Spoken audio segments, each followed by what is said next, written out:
আসসালামু আলাইকুম ওয়া রাহমাতুল্লাহ। সম্মানিত দিনী ভাই এবং বোনেরা, কিভাবে বেতের নামাজ পড়তে হয়, কী নিয়মে আজকে এই ভিডিওর মাধ্যমে প্র্যাকটিক্যালভাবে আপনাদেরকে দেখিয়ে দেব। আমরা অনেক সময় দেখা যায় বেতের নামাজ আদায় করি, কিন্তু আমরা নামাজগুলো সঠিকভাবে আদায় করি না, যার কারণে নামাজটাও কিন্তু হয় না, নামাজটা নষ্ট হয়ে যায়। এই জন্য আমি চাচ্ছি যে আপনাদেরকে ভিডিওর মাধ্যমে প্র্যাকটিক্যালভাবেই বেতের নামাজটা দেখিয়ে দেব। তো প্রথম কথা হচ্ছে, আপনাকে উত্তম রূপে ওযু করতে হবে। উত্তম রূপে ওযু করে আপনি জায়নামাজ নিয়ে যে কোনো পবিত্র স্থানে আপনি দাঁড়িয়ে যাবেন বেতের নামাজটা আদায় করার জন্য। এখানে আরেকটি বিষয় আমাদের জানতে হবে, বেতের নামাজটা কখন পড়বেন। বেতের নামাজ পড়তে হবে আপনাকে ইশার নামাজের পরে, অর্থাৎ ইশারের ফরজ 4 রাকাত পড়ার পরে, 2 রাকাত সুন্নাহ পড়ার পরে আপনাকে 3 রাকাত বেতের পড়তে হবে। তবে এই বেতের নামাজটা উত্তম সময় হচ্ছে একদম শেষ সময়ে পড়া, অর্থাৎ বেতের নামাজের পরে অন্য কোনো নামাজ না পড়াটাই হচ্ছে উত্তম, ফজর ছাড়া। তাহলে সেক্ষেত্রে দেখা যায় বেতের নামাজ আপনাকে একদম শেষ রাতে পড়তে হবে, অর্থাৎ ফজরের সময় আসার আগে পড়াটা হচ্ছে উত্তম। তো আপনি যদি সেই সময় পড়তে যান, দেখা যায় আপনার বেতের নামাজটা মিস্টেক হতে পারে, অর্থাৎ আপনি নাও পড়তে পারেন, কারণ সবাই তো আর শেষ রাতে জাগ্রত হতে পারে না। তখন দেখা যায় আপনার বেতের নামাজটা কাজা হয়ে যাবে।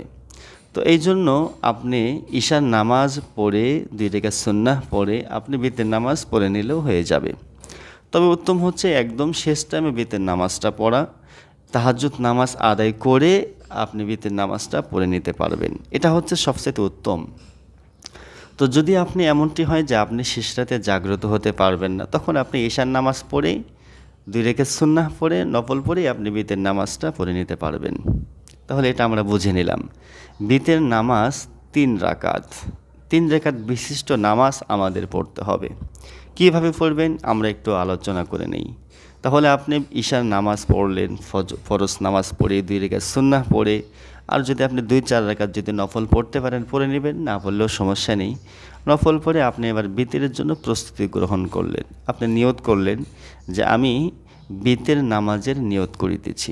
নিয়তের বিষয় নিয়ে আমাদের মাঝে দ্বিধাদ্বন্দ্ব দেখা যায়। আমি বলবো, আপনি নিয়ত বাংলাতে পড়লেও চলবে, আরবিতে পড়লেও চলবে। আপনি যেভাবে নিয়ত করেন আল্লাহ সেভাবেই কবুল করে নেবেন। তবে আরবিতে পড়লে একটু সমস্যা দেখা যায় যে আমরা যদি আরবিতে নিয়ত করি, তখন আমাদের আরবি উচ্চারণগুলো অশুদ্ধ হয়ে যেতে পারে। দেখা যায় একটু অশুদ্ধতার কারণে কিন্তু অর্থ পরিবর্তন হওয়ার সম্ভাবনা আছে, যার কারণে যদি তেমন বেশি অর্থ পরিবর্তন হয় তাহলে শিরিক অথবা কুফরি লাজেম এসে যাবে। কিন্তু সেক্ষেত্রে আমি বলবো, যদি আমরা আরবিটা সহি শুদ্ধভাবে পড়তে না পারি, আমরা বাংলাতেই নিয়তটা করে নেব। তাহলে আমি নিয়তটা করে নিলাম যে আমি ঈশার নামাজ নিয়ত করে নিলেন, 2 রাকাত সুন্নত করে নিলেন নফল করার পরে, এবার বিতের নিয়ত করলেন এভাবে যে আমি 3 রাকাত বিতের নামাজের নিয়ত করিতেছি, আল্লাহু আকবার। এইভাবে আপনারা নিয়ত করে নেবেন। বিতের নামাজ একাকিত্বভাবে পড়বেন, তবে রমজান মাসে তারাবি নামাজের পরে বিতের নামাজটা জামাতের সাথে পড়তে হবে। তাহলে 3 রাকাত নামাজ কীভাবে আপনি পড়বেন? প্রথমে নিয়ত করে আপনি তাকবীর বলে হাত বেঁধে নিলেন। হাত বাঁধার পরে অন্যান্য নামাজের মতো যে সানাটা আমরা পড়ি, সুবহানাকা আল্লাহুম্মা ওয়া বিহামদিকা ওয়া তাবারাকা ইসমুকা ওয়া তাআলা জাদ্দুকা ওয়া লা ইলাহা গায়রুক, সানাটা পড়ে নিলাম। ছানাটা পড়ার পরে আপনি আউযুবিল্লাহ বিসমিল্লাহ সহকারে পাঠ করে সূরাতুল ফাতিহা আপনি পাঠ করে নেবেন। সূরা ফাতিহা পাঠ করার পরে আপনি বিসমিল্লাহ বলে অন্য একটি সূরা মিলিয়ে নেবেন তার সাথে। অন্য একটি সূরা মিলানোর পরে প্রথম রাকাতে আপনি আল্লাহু আকবার তাকবীর বলে রুকুতে চলে যাবেন।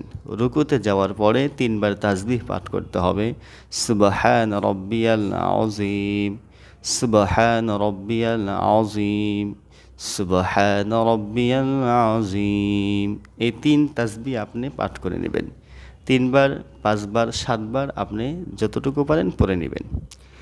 এরপরে রুকু থেকে উঠে গেলেন, সামি আল্লাহু লিমান হামিদা, রব্বানা লাকাল হামদ পড়ে নেবেন।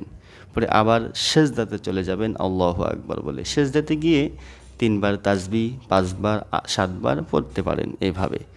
সুবহান রব্বিয়াল আ'লা, সুবহান রব্বিয়াল আ'লা, সুবহান রব্বিয়াল আ'লা, এইভাবে আপনি 3 তাসবিহ পাঠ করে নেবেন।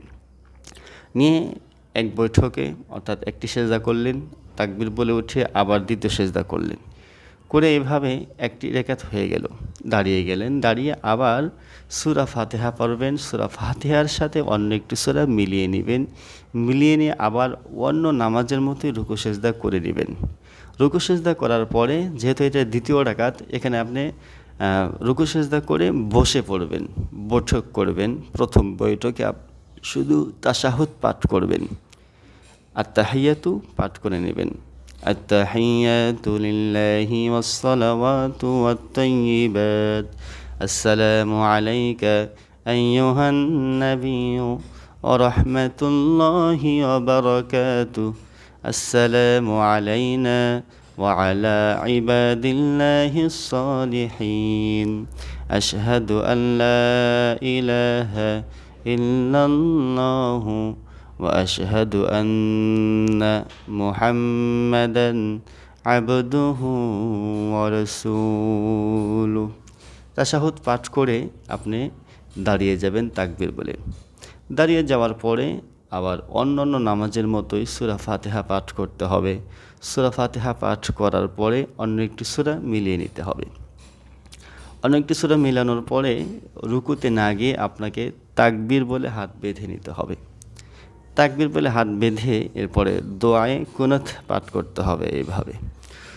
আল্লাহুম্মা ইন্না নাস্তাঈনুকা ওয়া নাস্তাগফিরুকা ওয়া নু'মিনু বিকা ওয়া নাতাওয়াক্কালু আলাইক ওয়া নুসনি আলাইকাল খায়রা ওয়া নাশকুরুকা ওয়া লা নাগফিরুকা ওয়া নাখলা'ু ওয়া নাতরুকু মান ইয়াফজুরুকা। আল্লাহুম্মা ইয়্যাকা না'বুদু ওয়া লাকা নুসাল্লি ওয়া নাসজুদু ওয়া ইলাইকা নাসআ ওয়া নাহফিদু ওয়া নারজু রাহমাতাকা ওয়া নাখশা আযাবাকা ইন্না আযাবাকা বিল কুফফারি মুলহিক। এভাবে দোয়ায়ে কুনুত পাঠ করে আপনি তাকবীর বলে আল্লাহু আকবার তাকবীর দিয়ে রুকু করে নেবেন অন্যান্য নামাজের মতো, সেজদাও করে নেবেন অন্যান্য নামাজের মতো। রুকু সেজদা করে আপনি এবার বৈঠকে তাশাহুদ পড়ে নেবেন, দরুদ শরীফ পাঠ করে নেবেন এবং দোয়ায়ে মাসুরা পাঠ করার পরে আপনি সালাম ফিরিয়ে নেবেন। এভাবে আপনি 3 রাকাত পড়ে আপনি বিতিরের নামাজটা আদায় করতে পারবেন। তো বন্ধুরা, সকল ভালো থাকবেন। আসসালামু আলাইকুম ওয়া রাহমাতুল্লাহ।